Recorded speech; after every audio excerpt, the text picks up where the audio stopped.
አም ሐሲብተ አሰብክ እንዴ እነዚያ የዋሻ ወጣቶችና የሰሌዳቸው ታሪክ ካለን አስገራሚ ተአምር ሁሉ ዋና አስገራሚ መሰለህ እንዴ አንተ መሐመድ? አወድን ኢዝ ቃሙ አላህ ፈቃሉ ረቡና ጌታችን ረቡ ሰማዋት ወልአርድ ለነድዑወ ሚን ዱኒሂ ኢላሃ ከሶችኛ ሌላን አምላክ አንጠራ።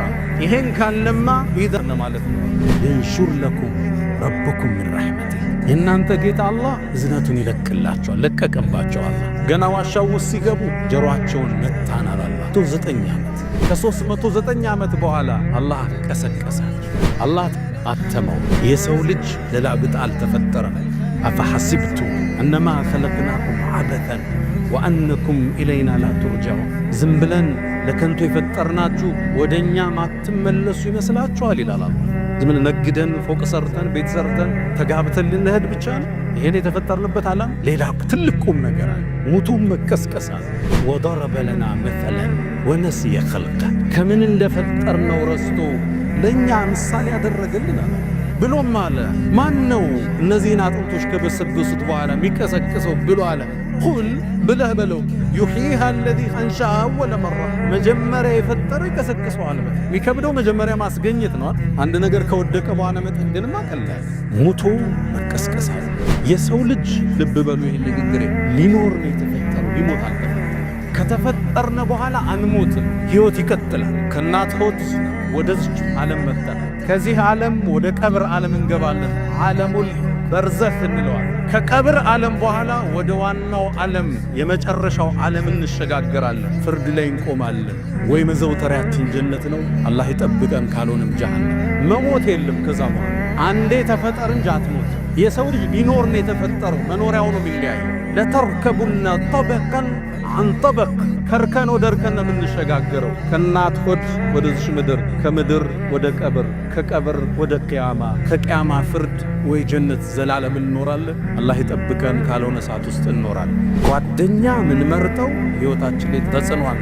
በንግዱ፣ ባናኗራችን፣ በሥራ ሕይወታችን፣ በትምህርት ቤት አስሓበል ከህፍ ላይ አላህ የሚያስተምረን ጥሩ ጓደኝነት አብሮነት እንድንማር ነው።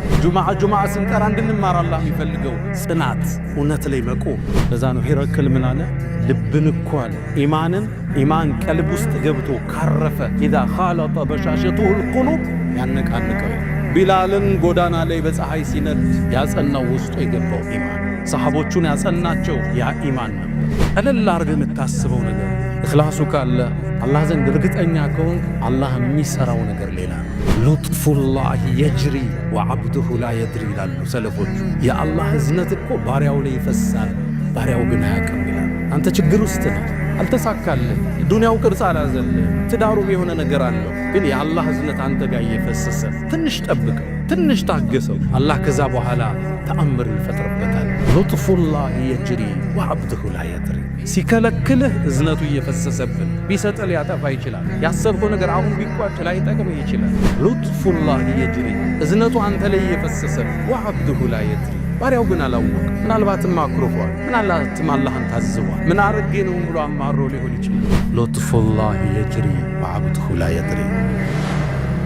አልሐምዱሊላህ ነሸረ ቢቁድረቲሂ ልበሸር ወሰረፈ ቢሕክመቲሂ ወቀደር وابتعث محمدًا إلى كافة أهل البدو والحضر.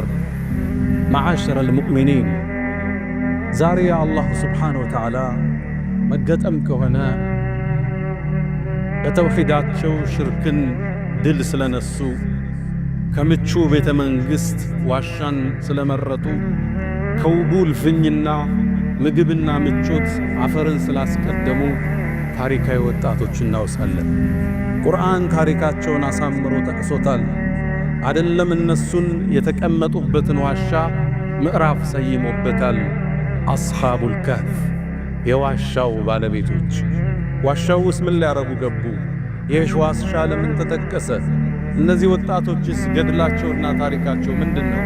ለምንድነውስ ነቢዩ ዓለይሂ ሰላቱ ወሰላም በየጁምዓው ይህም ምዕራፍ እንድናነበው አደራ ያሉን ለምን ይሆን?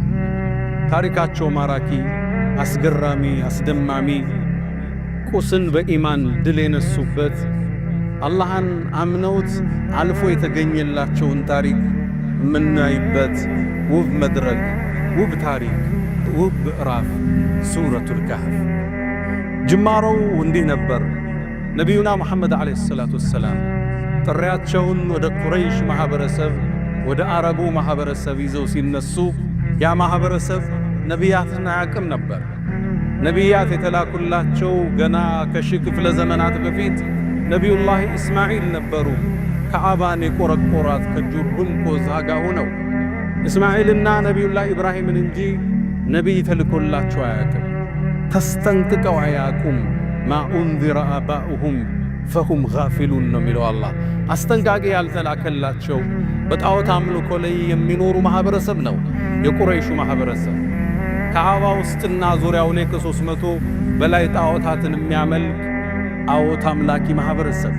እርግጥ ነው ጥቂቶቹ አሉ የነቢዩላህ ኢብራሂምን ፋና የሚከተል ሐኒፊያ ቀጥተኛውን ጎዳና የሚከተሉ ሽርክን ማይቀበሉ ቢኖሩ፣ አብዛኛው ማኅበረሰብ ግን የሽርክ አረንቋ ውስጥ ይኖር ነበር።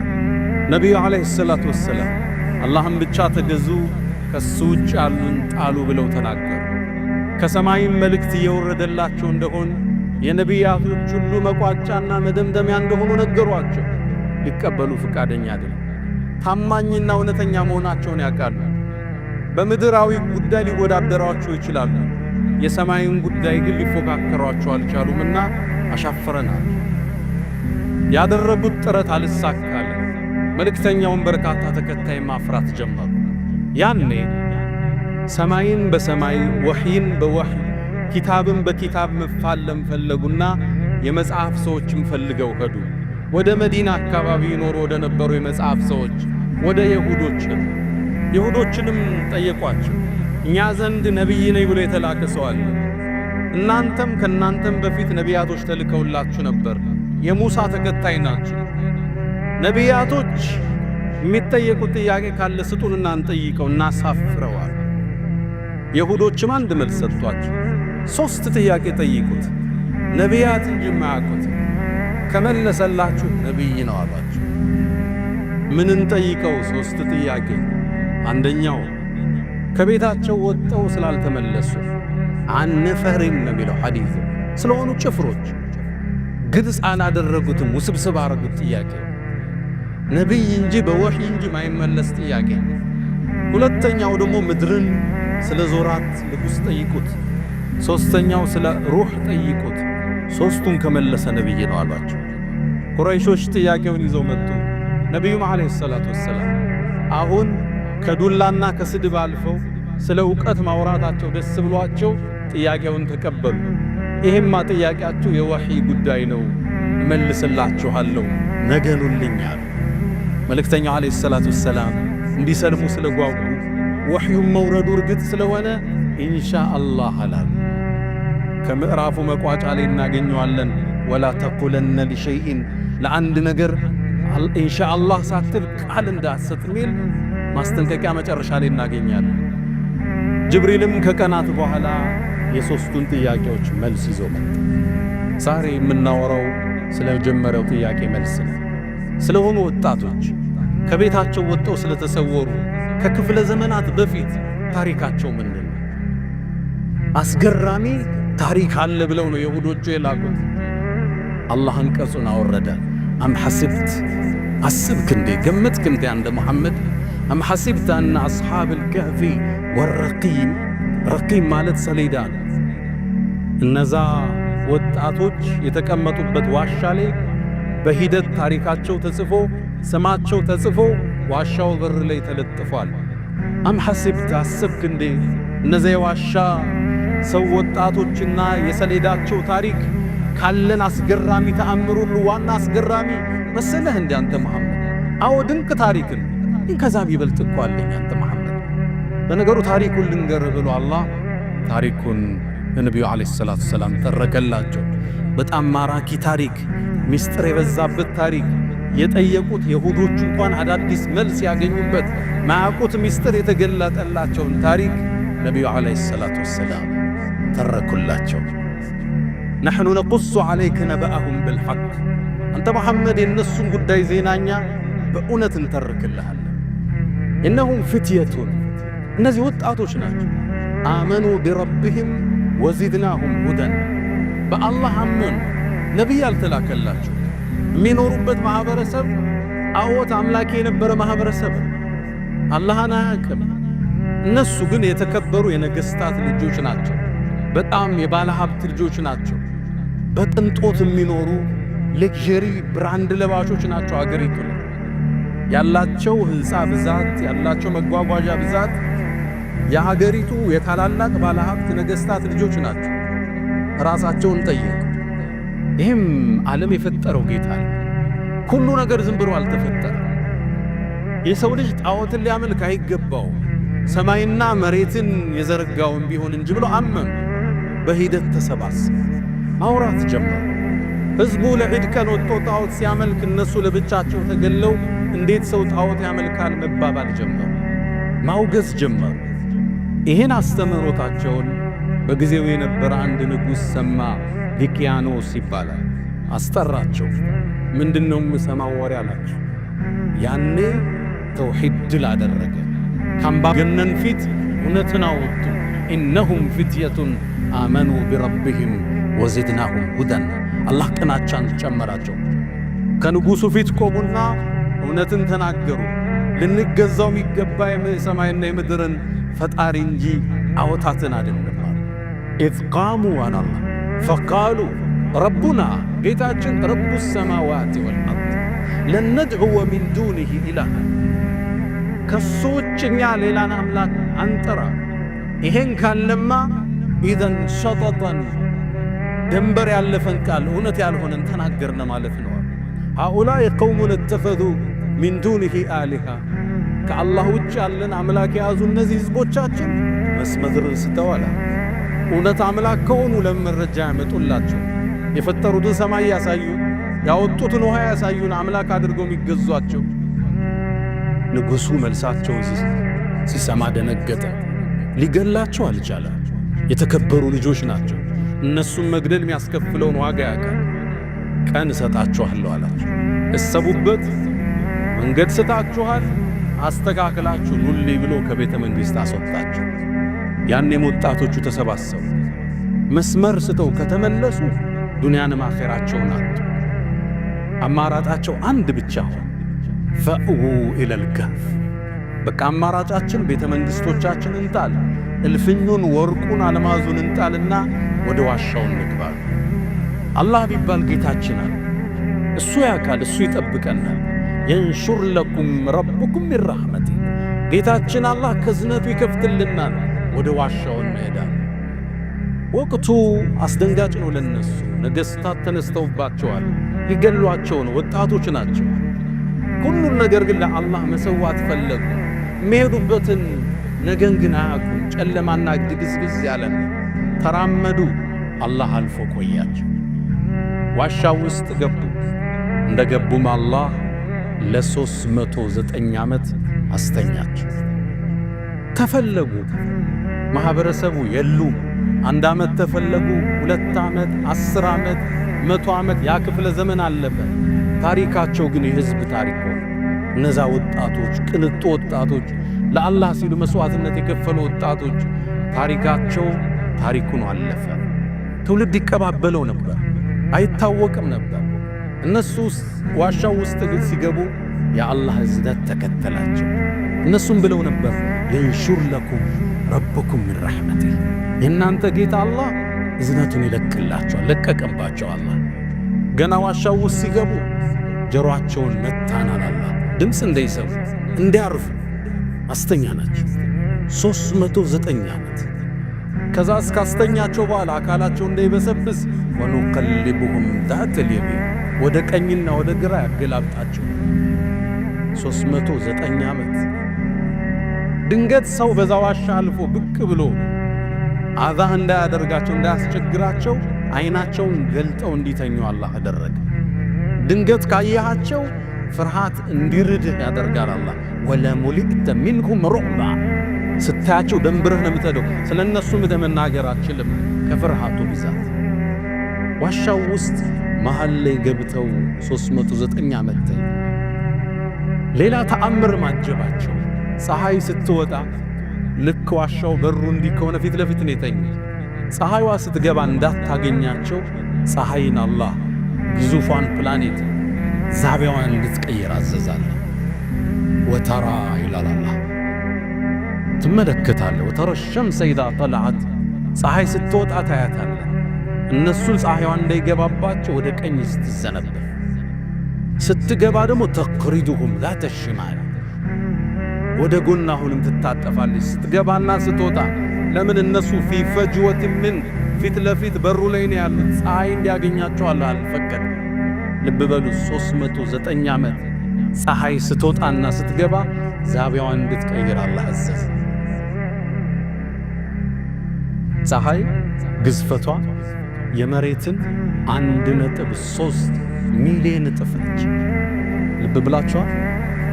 ፀሐይን ጆንያ ብታረጋት 1.3 ሚሊዮን መሬትን ማዝ ትችላለች። እችን ግዙፍ ፕላኔት ለነዚህ ወጣቶች እንክብካቤ ታደርግ ዘንድ አላህ አዘዘ። እዝነቱ ከበባቸው። ትውልድ ተለዋወጠ። ከ309 ዓመት በኋላ አላህ ቀሰቀሳቸው። ቁጭ አሉ። 309 ዓመት እንደተኙ አላወቁ። ምን ያህል ቆየን ተባባሉ። የውም አው ባዕደ የውም አንድ ቀን አሊያም ከፈለውን ቀን አሉ። ሲከራከሩ ከመሃላቸው አንዱ ጌታችን ያውቃል ምን ያህል እንደተኛን፣ ባይሆን እርቦናል ከናንተ መሃል ሳንቲም አዋጡና ምግብ አንዱ ገዝቶ ይምጣ ተባለ። ምግብ ሊገዛ አንደኛው ወጣ። ሲወጣ ጎዳናው ተቀይሯል። አገሩ ተለውጧል። አለባበሱ ይሄ ማህበረሰቡ ሌላ ነው። ህዝቡ ሌላ ነው። ከተማዋ አድጋለች። የት ይግዛ? አንድ ሱቅ አገኘ። ምግብ ብሎ ቀረበ። ምግብ ሰጡት። ከዛ ሳንቲም ሊከፍል ሲያወጣ የዛሬ 309 ዓመት የነበረ ሳንቲም ያዘ። የድሮው ንጉሥ ማኅተም እዛው ላይ አለ። እንደሄን የታገኘኸው አለ። ገንዘብ ነው አልገዛ። እነሆ እኮ ከዓመታት በፊት የነበረ ነው። ታታልላለህ እንዴ አንተ? ነው ወይስ የተቀበረ ከንዛ ግዳህ? ፖሊስ ከበበ። ወደ ንጉሡ ሄደ። ያን ዘመን አላህ ለውጦት ነበር። የተውሂድ ዘመን አንጥቶ ነበር። ንጉሡም ሙስሊም ነበር። ያለ ህዝቡ ሙስልምናን የሚከተልበት ወቅት ነበር። ንጉሡ ፊት ቀረበ። ማነህ አንተ? እኔ ስሙን ሲጠቅስ ድሮ በታሪክ ቢታወቅ ስም ከጠፉ ወጣቶች ውስጥ አንዱ ስም ታሪካቸው ይታወቃል። ህዝቡ ደነገጠ። የማህበረሰቡ ወሬ ሆነ። ወደ ዋሻውም ይዘውት ሲሄዱ እነዛ ጓደኞቹ ከውሻቸው ጋር ዋሻው ላይ ተቀምጠዋል።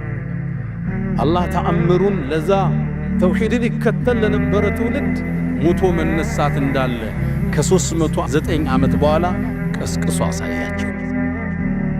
ታሪኩ ልብ የሚነካ የዛም ማህበረሰብ ተውሂድን ያጸና ሙቶ መቀስቀስ እንዳለ አላህ አስረግጦ የነዚህን ወጣቶችን ታሪክ አተመው። የሁዶችም አዲስን ታሪክ ተማሩ። እነሱ የሚያውቁት የሆኑ የወጡ ወጣቶች አሉ ንጉሶች ጋር ተጣልተው ይገላበጡ እንደነበር ግን ነብዩን የነገሯቸው። ፀሐይ አቅጣጫ ተለውጥ እንደነበር ግን በወህይ ነው ነብዩ የነገሯቸው። እነሱ የሚያውቁት የጠፉ ወጣቶች ብቻ እንዳሉ ነበር። የነብዩ ተአምር ነብይነታቸው ለቁረይሾች ተገለጠ። ታዲያ ምን አሉ እንዴ? ለማመን ግን ፍቃደኛ አልነበሩ። የተወሰኑ የሁዶች በሂደት ሰለሙ። አላ ወፈዐሉ الخيرات واستغفروا ربكم فطوبى للمستغفرين።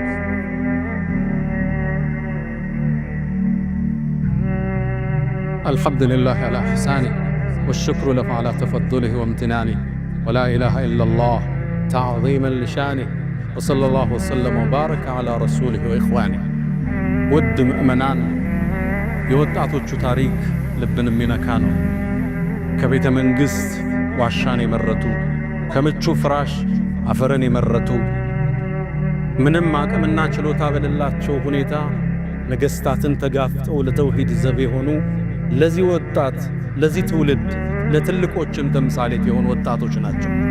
ነቢዩና መሐመድ ዓለይሂ ሰላቱ ወሰላም ይሄን በእነሱ ምዕራፍ የተሰየመውን ጁምዓ ከቀራ ነው ብርሃን በእኛ ላይ እንደሚበራ ከጁምዓ እስከ ጁምዓ ነግረውናል።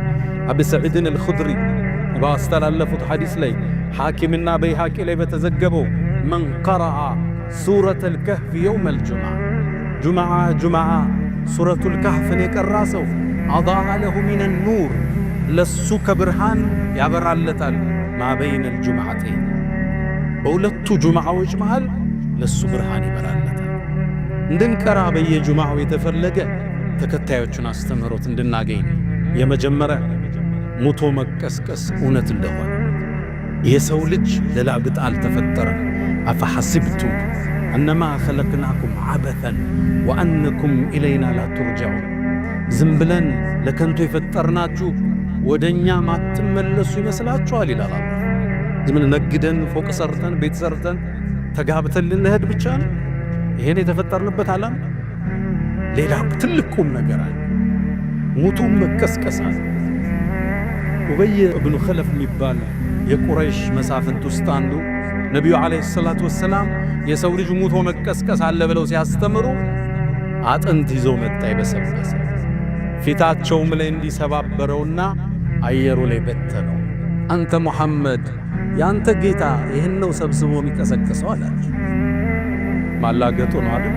ነቢዩም አዎን በርግጥ ይቀሰቅሰሃል፣ ፊቱ ያቆመሃል፣ ሳትም ይከታሃል አሉት ነቢዩ ዓለይሂ ሰላቱ ወሰላም። አላህም የላግጣውን ዝም ብሎ አላለፈው። ቁርአን አወረደ። ወደረበ ለና መሰለን ወነስየ ኸልቀ ከምን እንደፈጠርነው ረስቶ ለእኛ ምሳሌ ያደረገልን አለ። ብሎም አለ ማን ነው እነዚህን አጥንቶች ከበሰበሱት በኋላ የሚቀሰቅሰው ብሎ አለ። ቁል ብለህ በለው ዩሕይሃ አለዚ አንሸአሃ አወለ መራ መጀመሪያ የፈጠረው ይቀሰቅሰዋል። የሚከብደው መጀመሪያ ማስገኘት ነው። አንድ ነገር ከወደቀ በኋላ መጠገንማ ቀላል። ሙቶ መቀስቀሳል። የሰው ልጅ ልብ በሉ ንግግሬ ሊኖር ነው የተፈጠረው፣ ሊሞት አልተፈጠረም። ከተፈጠርነ በኋላ አንሞትም፣ ሕይወት ይቀጥላል። ከእናት ሆድ ወደዚህ ዓለም መጥተናል። ከዚህ ዓለም ወደ ቀብር ዓለም እንገባለን። ዓለሙል በርዘኽ እንለዋለን። ከቀብር ዓለም በኋላ ወደ ዋናው ዓለም የመጨረሻው ዓለም እንሸጋገራለን። ፍርድ ላይ እንቆማለን። ወይ መዘውተሪያችን ጀነት ነው፣ አላህ ይጠብቀን፣ ካልሆነም ጀሃነም።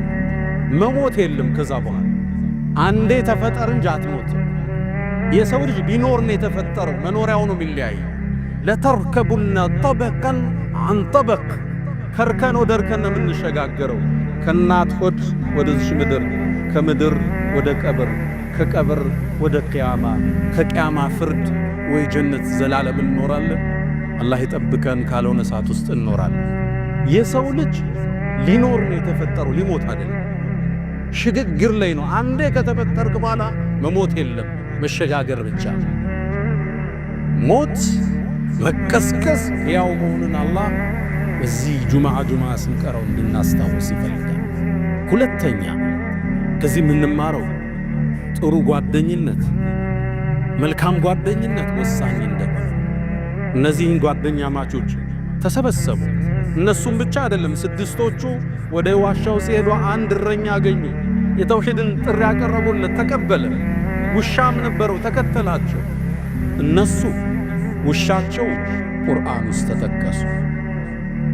ውሻ እንኳን ከነሱ ጋር በክብር ተወሳ። ወከልቡሁም ባስጡን ذراعيه بالوصيد ነው የሚለው። በሩ ላይ እጆቹን ዘርግቶ ተኝቶ ታየዋለህ ይላል። የደጋግ ሰዎች ጓደኛ አብረን የምትውለው ሰው አስተሳሰብ ላይ ተጽዕኖ ይፈጥራል። ወጣቶች ልብ በሉ። በቅርቡ አንድ ምን ተከሰተ መሰላችሁ? አንድ ሳውዲ ላይ ያለ አንድ ትልቅ ሸኺ ያጫወተን። ሁለት ወጣቶች ጓደኛ ማቾች ናቸው። አንዱ ኢማኑ የጠነከረ ነው፣ አንዱ ዱርዬ ነው። ድንገት ቤት ቁጭ ብሎ እያለ ይላል አባት ደወለለት። ናፈልግሃለሁ። ለምን?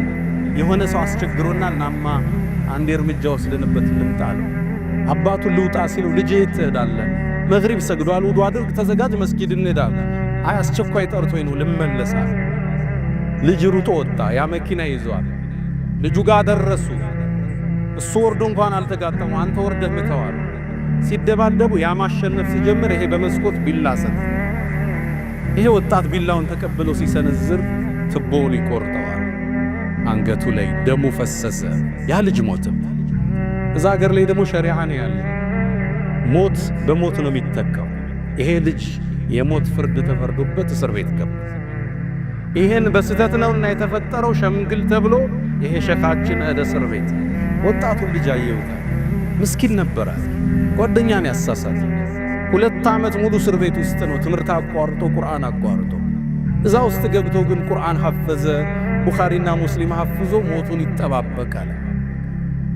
ጓደኛ ምን መርጠው ሕይወታችን ላይ ተጽዕኖአልና በንግዱ፣ ባናኗራችን፣ በሥራ ሕይወታችን፣ በትምህርት ቤት አስሐበል ከህፍ ላይ አላህ የሚያስተምረን ጥሩ ጓደኛ